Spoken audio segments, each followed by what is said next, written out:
Audition, inquiète, l'OMS veut agir sur la réglementation des smartphones inquiète pour l'audition des jeunes. L'Organisation mondiale de la santé, OMS, a mis au point une réglementation non contraignante pour réduire le volume sonore des smartphones.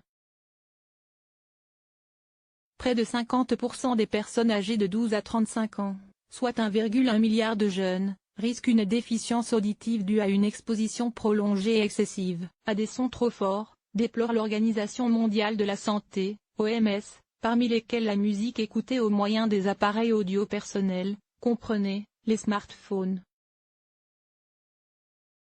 Du fait que nous avons le savoir-faire technique pour éviter la déficience auditive, on ne devrait pas voir tant de jeunes continuer de détériorer leur audition en écoutant de la musique. Ils doivent comprendre que s'ils perdent l'audition, elle ne reviendra plus, a estimé le Dr Tedros Adhanom Ghebreyesus, directeur général de l'OMS. Aussi l'organisation a-t-elle mis en place une réglementation non contraignante, la norme OMS 8, afin que les utilisateurs puissent se rendre compte concrètement de leur niveau sonore, de leur durée d'écoute de musique, et des potentiels méfaits sur leur audition. Lors d'un point presse à Genève, Shelley Chada, médecin de l'OMS, a expliqué que l'idée était d'avoir autre chose que son instinct pour savoir si le volume sonore est trop élevé.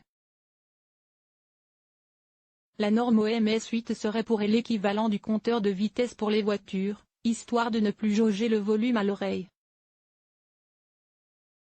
L'OMS recommande au gouvernement et aux fabricants d'appliquer la norme OMS 8 sur la base du volontariat. Actuellement, plus de 5% de la population mondiale, soit 466 millions de personnes, souffrent de déficience auditive incapacitante, 432 millions d'adultes et 34 millions d'enfants, ayant un impact sur leur qualité de vie, rappelle l'OMS. On estime que, d'ici 2050, plus de 900 millions de personnes, soit 1 sur 10, auront une déficience auditive incapacitante. Des mesures de santé publique telles que les campagnes de prévention et l'instauration de normes restreignant le volume sonore permettraient d'éviter la moitié des cas de déficience auditive.